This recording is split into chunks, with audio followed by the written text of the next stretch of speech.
Welcome back दोस्तों। आज मैं आपके सामने नवरसा वेब सीरीज का एक्सप्लेनेशन लेकर आया हूँ जो रिसेंटली नेटफ्लिक्स प्लेटफॉर्म पर रिलीज हुई। उसी तरह एक तमिल लैंग्वेज मूवी है। नवरसा का मतलब है 9 रस। रस का मतलब यहाँ पर जूस वगैरह नहीं है।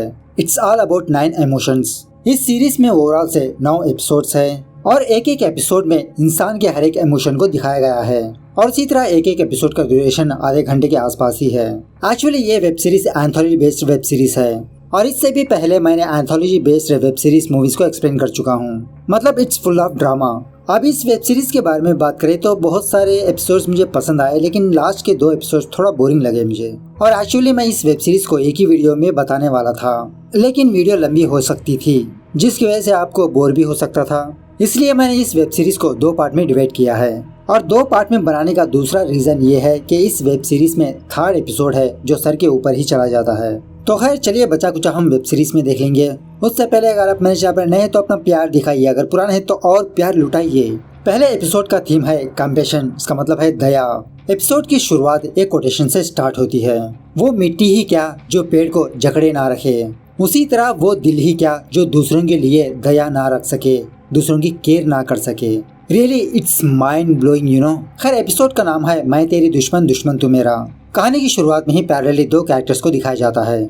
बंदी का नाम बताया नहीं गया, लेकिन इसका असली नाम है रेवती और बंदे का नाम है धीना।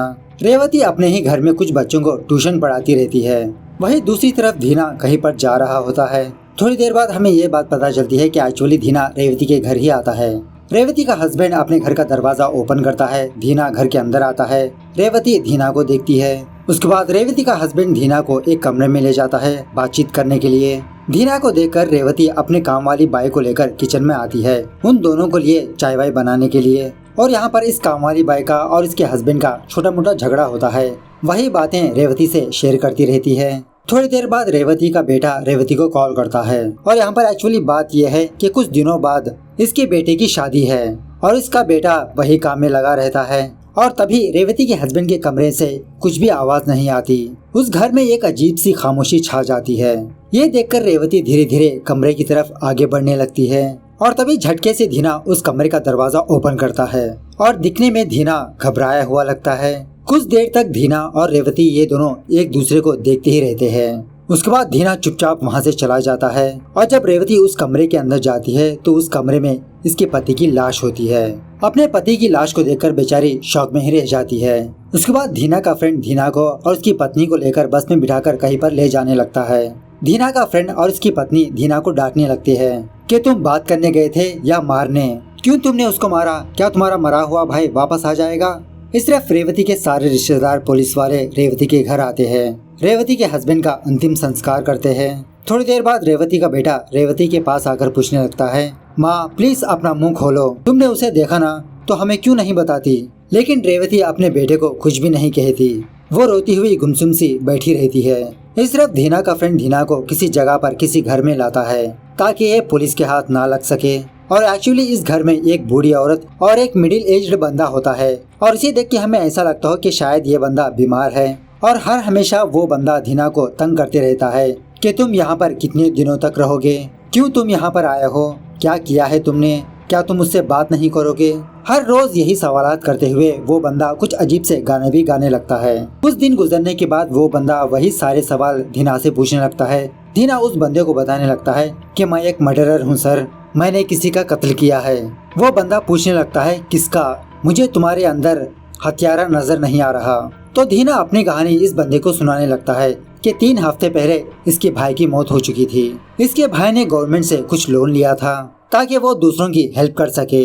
कुछ दिनों बाद उस लोन के पैसे कम पड़ गए तो धीना का भाई अपनी प्रॉपर्टी बेचकर दूसरे लोगों की जरूरतें पूरी की। सो प्रॉपर्टी ना होने की वजह से मेरा भाई अपनी फैमिली को बचाना चाहता था, लेकिन जिस बंदे को मैंने मारा वो बंदा मेरे भाई का भरोसा तोड़ा और मुझे लगता है कि मेरे भाई ने सुसाइड नहीं किया।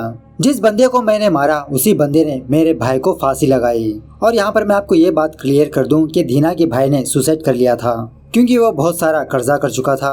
खैर धीना फिर से उस बंदे से कहने लगता है कि मैं तो सिर्फ उस बंदे से बात करने के लिए गया था, उससे पूछने के लिए गया था क्यों तुमने मेरे भाई का भरोसा तोड़ा। लेकिन उसने मेरे भाई के बारे में अनाप शनाप की बातें करने लगा कि तुम्हारा भाई एक डरपोक है इसीलिए उसने सुसाइड कर लिया।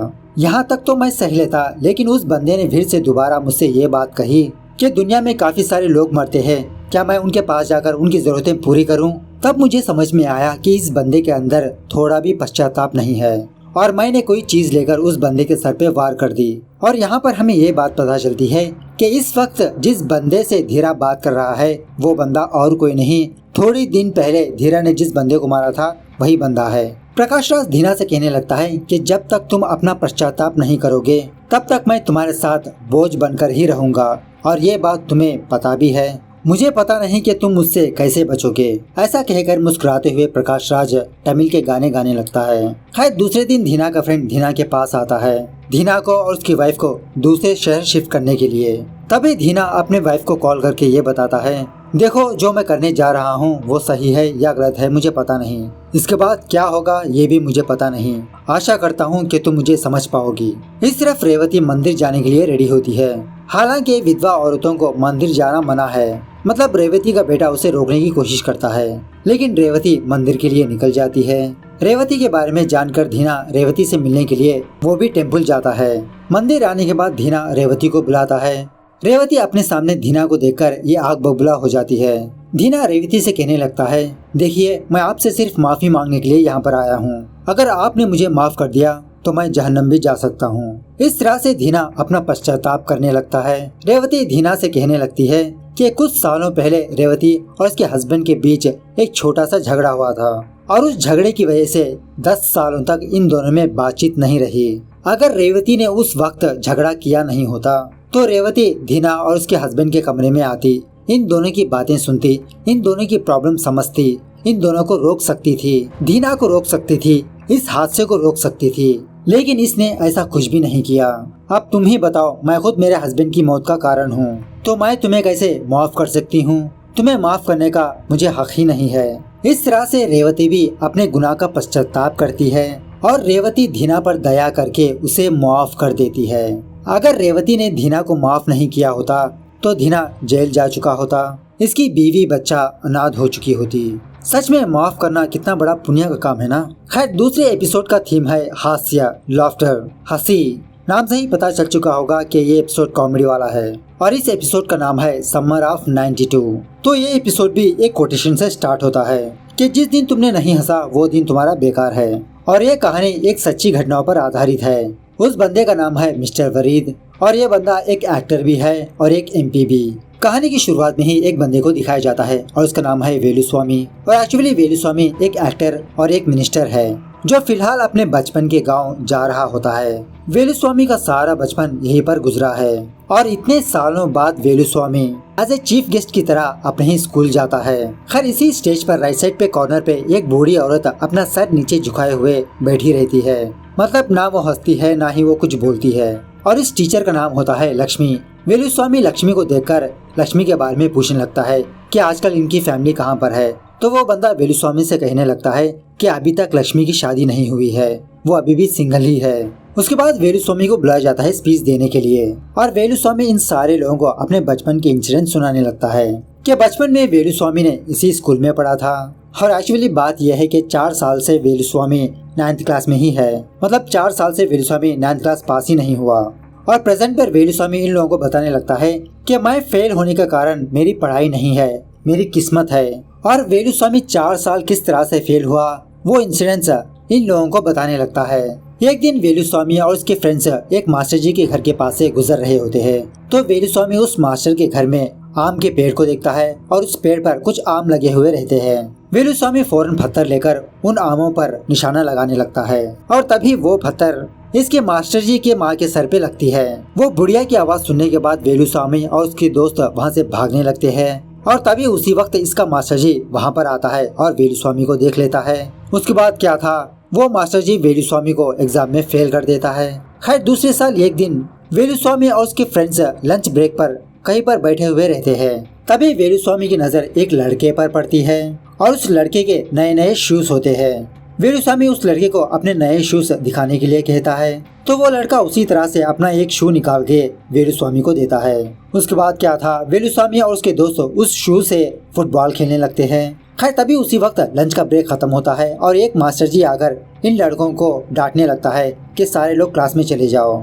मास्टर जी की आवाज सुनने के बाद वो सारे लड़के अपने अपने क्लास में चले जाते हैं, लेकिन वेलुस्वामी को उस मास्टर जी की आवाज सुनाई नहीं देती और वेलुस्वामी बिना देखे उस मास्टर जी को धक्का दे देता है, जिसकी वजह से उस मास्टर जी को चोट आ जाती है। उसके बाद क्या था, वो भी एग्जाम में फेल कर देता है।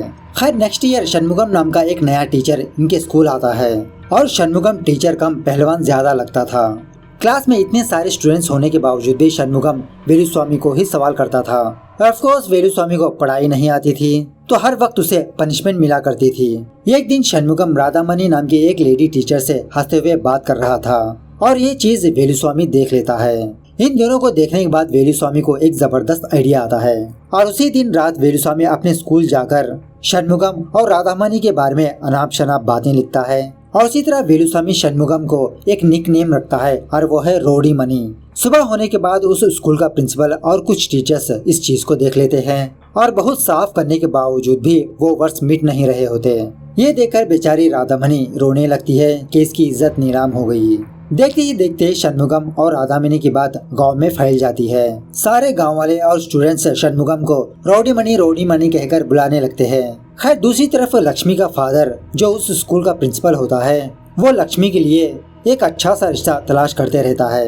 लक्ष्मी की 30 साल उम्र हो चुकी होती है, लेकिन इसके बावजूद भी अभी भी लक्ष्मी की शादी नहीं हुई होती। इसी के बारे में इसका बाप परेशान सा रहता है। खैर तभी वहाँ पर शनमुगम आता है और अपने बदनामी के बारे में प्रिंसिपल को सुनाने लगता है।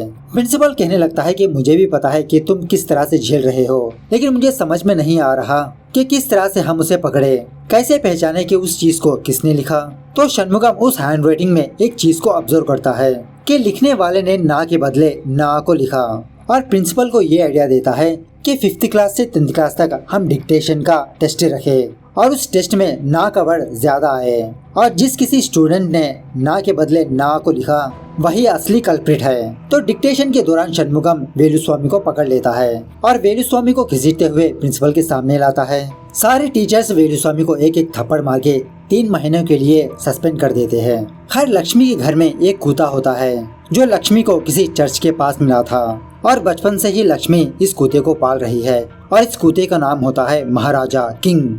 वो मैरिज ब्रोकर बहुत ही मुश्किल से लक्ष्मी के लिए एक रिश्ता लाता है और ये ब्रोकर लड़के वालों के बारे में प्रिंसिपल को सुनाने लगता है कि वो लोग ब्राह्मण है, बहुत ही साफ सुथरे लोग हैं। तो यह सुनने के बाद प्रिंसिपल इस रिश्ते को हाँ करने के लिए कहता है। उसके बाद ये ब्रोकर प्रिंसिपल से कहने लगता है, देखिए सर बहुत ही मुश्किल से ये रिश्ता जुड़ा है, अगर आपके कुत्ते की वजह से ये रिश्ता गया तो मैं दोबारा आपके घर के अंदर कदम नहीं रखूंगा, मैं लक्ष्मी के लिए दोबारा रिश्ता नहीं लाऊंगा, आप इस कुत्ते का कुछ करते क्यों नहीं। प्रिंसिपल बताने लगता है, अरे यार बहुत बार मैंने कोशिश की लेकिन मैं नाकामयाब रहा और 1-2 बार तो मैंने उसके खाने में जहर भी मिलाया था, लेकिन वो कुत्ता उस खाने को खाया ही नहीं। ब्रोकर कहने लगता है कि लड़के वाले आने तक आप इस कुत्ते का कुछ कीजिए। दूसरे दिन वो प्रिंसिपल एक और मास्टर जी से अपने कुत्ते के बारे में कहानियां सुनाने लगता है। तो ये मास्टर जी इस प्रिंसिपल को एक आइडिया बताता है, देखिए सर हम इस मामले में वेलुस्वामी को ला सकते हैं, हालांकि वो पढ़ाई में बेकार है लेकिन ऐसे काम वो मस्त करता है, आप उससे एक बार बात करके देखिए। तो वो प्रिंसिपल उसी तरह से वेलुस्वामी को अपने कुत्ते के बारे में सुनाने लगता है। यह सुनने के बाद वेलुस्वामी इस प्रिंसिपल से एक डील बात करता है कि इसे 9th क्लास में पास कर दिया जाए। तो प्रिंसिपल कहने लगता है, अरे पहले तुम इस कुत्ते से निजात तो दिलाओ, मैं तुम्हें पक्का पास कर दूंगा। तो उसी दिन शाम जब लक्ष्मी और उसकी माँ मंदिर गई हुई रहती है, वो प्रिंसिपल वेलुस्वामी और उसके दोस्तों को अपने घर बुलाता है और उस वक्त वो कुत्ता बेड पर आराम से सोया हुआ रहता है। तो वेलुस्वामी और उसके दोस्त इस कुत्ते को दबोच लेते हैं। जब लक्ष्मी और उसकी माँ वापस अपने घर आते हैं तो लक्ष्मी महाराजा को बुलाने लगती है। प्रिंसिपल मना कर देता है कि इसने महाराजा को नहीं देखा। इस तरफ वेलुस्वामी और उसके दोस्त उस कुत्ते को एक टोकरी में रखकर अपने गांव के बाहर जाते रहते हैं। इस तरफ लड़के वाले लक्ष्मी को देखने के लिए लक्ष्मी के घर आते हैं और उसी तरह शादी वगैरह की बात चलती रहती है। इस तरफ वेलुस्वामी के दोस्त उस रास्ते से गुजरने लगते हैं जिस रास्ते पर गांव का टट्टी जमा होता है और इस टट्टी को ये लोग कुछ पाउडर वगैरह मिलाकर खेतों वेतों में डालते हैं। तभी उसी वक्त वो कुत्ता उस टोकरी से बाहर आता है। वेलुस्वामी और उसके सारे दोस्त उस कुत्ते को पकड़ने में लग जाते हैं। देखते ही देखते वो कुत्ता उस टट्टी वाले पानी में कूद जाता है। ये देखकर ये सारे लोग अपनी नाक बंद कर लेते हैं और कोई भी आगे बढ़ना नहीं चाहता। देखते ही देखते वो कुत्ता उस टट्टी वाले पानी में डूबने लगता है। लेकिन थोड़ी ही देर बाद वो कूता उस टट्टी वाले पानी से बाहर आता है और इस कूदे को देखकर वेलुस्वामी के दोस्त इधर उधर भागने लगते हैं क्योंकि ऑफकोर्स बहुत बुरी बदबू होती है। वो कूता फौरन एक ऑटो में चढ़ जाता है तो बेचारा वेलुस्वामी भी इस कूते को पकड़ने में नाकामयाब हो जाता है। इस तरफ लक्ष्मी की शादी पक्की होने ही वाली होती है। तभी महाराजा इस घर के बीचों बीच आता है। यहाँ आने के बाद महाराजा अपने बालों को झिड़कने लगता है और महाराजा की बॉडी पर जो टट्टी होती है वो सारी टट्टी उन सारे लोगों पर गिरने लगती है। अब लड़के वाले ठहरे ब्राह्मण साफ सुथरे लोग, सो शादी टूट जाती है और वो प्रिंसिपल वेलुस्वामी को फेल कर देता है। खैर प्रेजेंट डे पर वेलुस्वामी लक्ष्मी के पास आकर माफी मांगने लगता है कि मेरी वजह से आपकी शादी टूट गई। लक्ष्मी कहने लगती है कोई बात नहीं बेटा, अगर तुम उस वक्त गांव से नहीं गए होते तो आज इतने बड़े आदमी नहीं बने होते। और जब वेलुस्वामी लक्ष्मी के आशीर्वाद लेने के लिए नीचे झुकता है तो लक्ष्मी धीमी आवाज से वेलुस्वामी से कहने लगती है लेकिन अभी भी वो बदबू हमारे घर से नहीं गई है। इस तरह से ये एपिसोड यहाँ पर दी एंड होती है। तीसरे एपिसोड का नाम है अद्भुत वंडर और सच में ये एपिसोड सर के ऊपर निकल जाती है।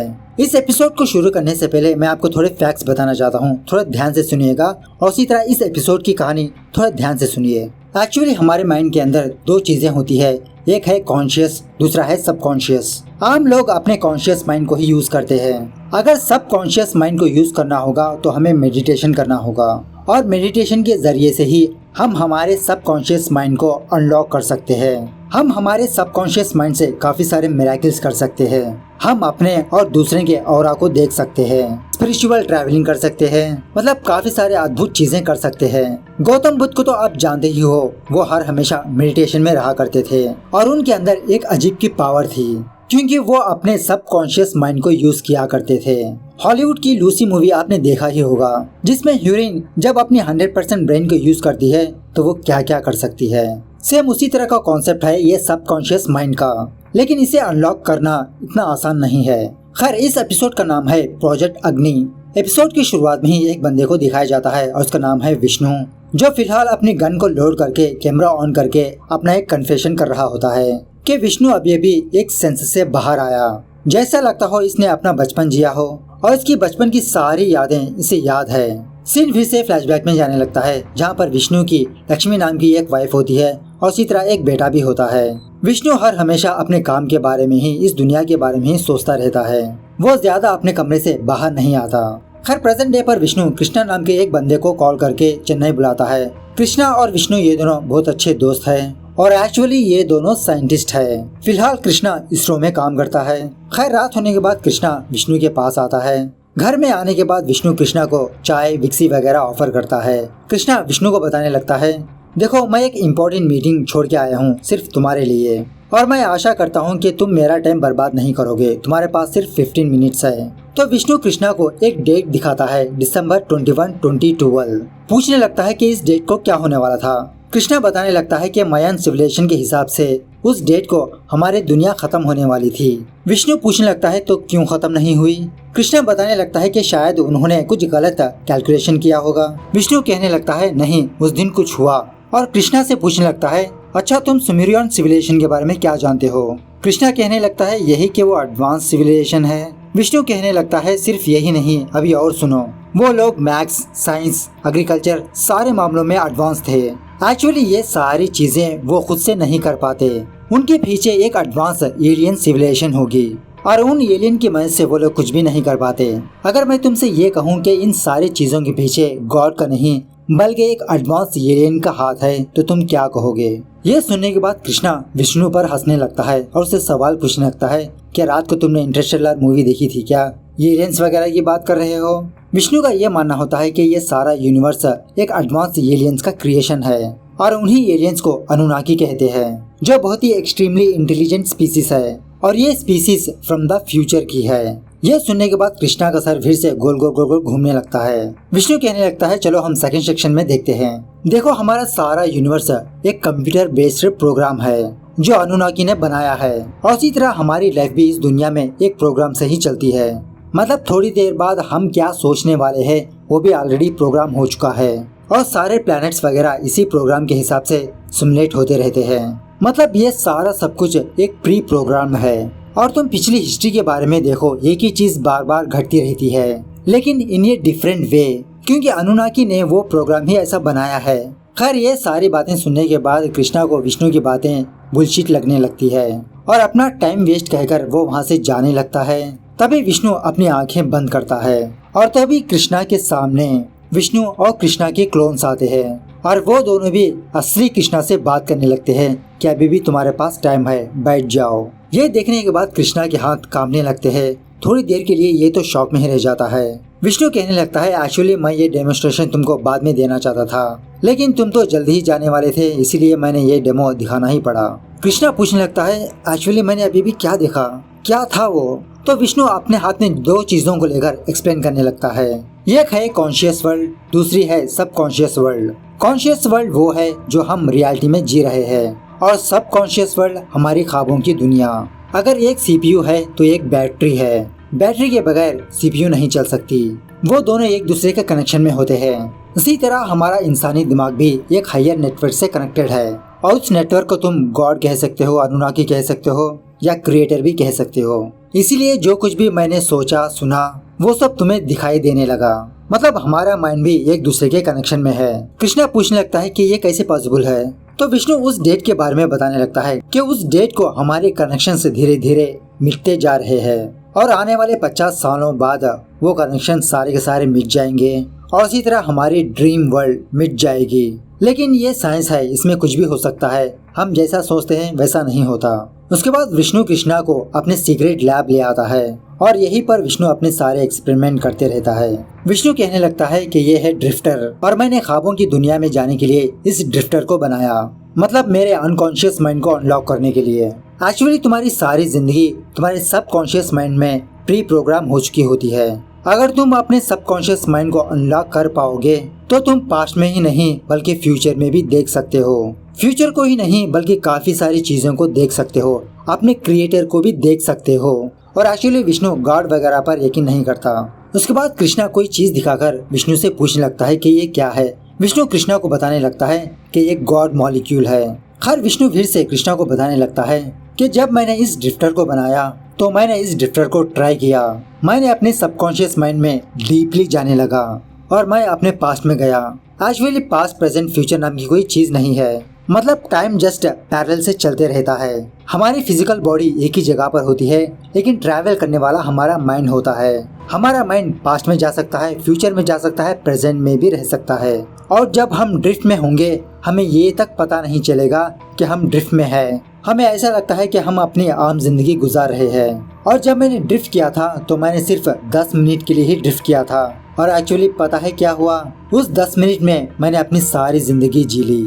और 10 मिनट में अपनी सारी जिंदगी जीना इस काइंड ऑफ ए पनिशमेंट, मतलब झटके में सुख आते हैं, दुख आते हैं। और जब मैंने अपनी ड्रिफ्ट को खत्म किया तो मैंने पास्ट में एक छोटी सी गलती की और जब मैं रियलिटी में आया, मतलब ड्रिफ्ट से बाहर आया, तो मेरे सामने मेरी पत्नी और बच्चे नहीं रहे। सो उसके बाद विष्णु ने इस सारी चीज को कैमरे में रिकॉर्ड किया। मतलब विष्णु ने अपने पास्ट के प्रोग्राम में जाकर एक छोटी सी ग्लिच स्टार्ट कर दी और उस ग्लिच की वजह से इसका फ्यूचर बदल गया। हालांकि विष्णु के दिमाग में इसकी वाइफ और इसके बच्चे हैं, लेकिन रियलिटी में वो दोनों नहीं है, मतलब वो दोनों एग्जिस्ट ही नहीं करते। और ये सबकॉन्शियस माइंड फिजिकल चीजों पर भी अप्लाई होता है। और विष्णु ने अपने सिर्फ एक छोटे से थॉट से एक कार को ही हवा में लटका देता है। मतलब विष्णु को बस सोचना होगा, सारा सब कुछ इसका सबकॉन्शियस माइंड कर देता है। इसीलिए मैंने स्टार्टिंग में आपको सबकॉन्शियस माइंड के बारे में बताया था। उसके बाद विष्णु कृष्णा को एक ब्रीफकेस देकर कहने लगता है कि तुम कार में जाते वक्त इस ब्रीफकेस को ओपन करो। कृष्णा विष्णु को दिल्ली बुलाता है, सारे लोगों के सामने ये चीजें रखने की बात करता है, लेकिन विष्णु कृष्णा से कहने लगता है उससे ज्यादा इम्पोर्टेंट काम मुझे यहाँ पर है, तुम जाओ। कृष्णा अपनी गाड़ी में जाते आते उस ब्रीफकेस को ओपन करता है तो पहले उसमें एक लेटर होता है और विष्णु कृष्णा से कहने लगता है कि कुछ महीनों पहले विष्णु के पास कल्कि नाम का एक असिस्टेंट था। ड्रिफ्टर को बनाने में इसी ने मदद की और जब मैंने अपने ड्रिफ्ट से बाहर आया तो कल्कि भी अपने ड्रिफ्ट में गया और अपने सबकॉन्शियस माइंड से एक क्लोन को तैयार किया। उसके बाद कल्कि को अपने पावर्स के बारे में समझ आ गई और कल्कि इस पावर को हासिल करके वो एक मॉन्स्टर बन गया। शायद इसीलिए क्रिएटर ने अपनी ताकत अपने पास ही रखी, उसने दूसरों में बांटा नहीं। कल्कि जाते जाते इस ड्रिफ्टर का ब्लूप्रिंट लेके भाग गया और कृष्णा तुम्हें कल्कि को ढूंढ के पकड़ना होगा, उसे डिस्ट्रॉय करना होगा, वरना ये दुनिया खत्म हो सकती है। कल्कि के पास सिर्फ ब्लूप्रिंट है, लेकिन सॉल्यूशन ये मेरे पास है। तुम इस सॉल्यूशन को अपने लोगों में दिखाओ, इसके बारे में अवेयरनेस फैलाओ। इस तरफ विष्णु अपनी बीवी और अपने बच्चे की जाने के गम में सुसाइड करने ही वाला होता है, तभी इसकी घर की घंटी बजने लगती है। और जब विष्णु अपना दरवाजा ओपन करता है तो दरवाजे के बाहर कृष्णा और उसकी वाइफ आई हुई रहती है। कृष्णा विष्णु की गन देकर इसे डांटने लगता है कि यहाँ पर चल क्या रहा है। और फाइनली हमें ये बात पता चलती है, जो कृष्णा बन के आया था वो एक्चुअली कल्कि था, जो इस सॉल्यूशन को हासिल करने के लिए आया था। इस तरह से ये अद्भुत एपिसोड यहाँ पर दी एंड होती है। खैर चौथे एपिसोड का नाम है डिस्गस्ट, मतलब घिन, असंतुष्ट, नाराजगी, हेट, समथिंग लाइक दैट। हाँ, सिंपल से बात करें तो ईर्ष्या कह सकते हो। और इस एपिसोड का नाम है खीर। खीर तो आप जानते ही हो, जो मिठाई जैसी होती है। इस एपिसोड की शुरुआत भी एक कोटेशन से स्टार्ट होती है। डर तुम्हारे शरीर के लिए हानिकारक है, लेकिन जेलसी तुम्हारी आत्मा के लिए नुकसानदायक है। एपिसोड की शुरुआत में ही एक बंदे को दिखाया जाता है और उसका नाम है सामनाथु। और एक्चुअली इस गांव में सुब्बू नाम का एक बंदा बहुत ही फेमस होता है। इस गांव के लिए सुब्बू ने काफी सारे काम किया है। और यहाँ पर बात यह है कि सामनाथु सुब्बू का अंकल होता है। जब सामनाथु मंदिर जाकर पूजा पाठ कर रहा होता है, तभी इसके पास इसकी बीवी आती है। सामनाथु की बातों से हमें ये बात पता चलती है कि सामनाथु सुब्बू को बिल्कुल भी पसंद नहीं करता, उससे जलता रहता है, हर हमेशा सुब्बू को टोकते रहता है। और ये सारी बातें सामनाथु अपनी बीवी से शेयर करते रहता है। उसके बाद सुब्बू का इंट्रोडक्शन होता है और एक्चुअली आज सुब्बू की बेटी की शादी है। सामनाथु के भी 2 बच्चे हैं, एक लड़का और एक लड़की। लड़का फिलहाल जॉब कर रहा है और लड़की की ऑलरेडी शादी हो चुकी होती है, लेकिन कुछ ही दिनों बाद इसका पति मर जाता है, जिसकी वजह से बेचारी विधवा हो जाती है। उसके बाद से इसने शादी नहीं की क्योंकि कोई अच्छा लड़का मिला नहीं। खैर टमिलियंस के घरों में जब शादी होती है तो इनके घरों में एक स्पेशल खीर पकती है और इसका एक अलग ही स्वाद होता है। इस तरफ सामनाथु अपने पत्नी से कहने लगता है कि ये शादी में नहीं जाएगा क्योंकि वो सुब्बू को बिल्कुल भी पसंद नहीं करता। इसकी बीवी सामनाथु को समझाने लगती है, देखो सुब्बू ने हमारे गांव के लिए कितना कुछ नहीं किया और तुम्हारी बेटी की तो उसने जॉब लगा दी, वो सुब्बू के साथ मिलकर ही अच्छी खासी जॉब कर रहा है। सुब्बू से नफरत करके तुम अपने हेल्थ को बिगाड़ रहे हो।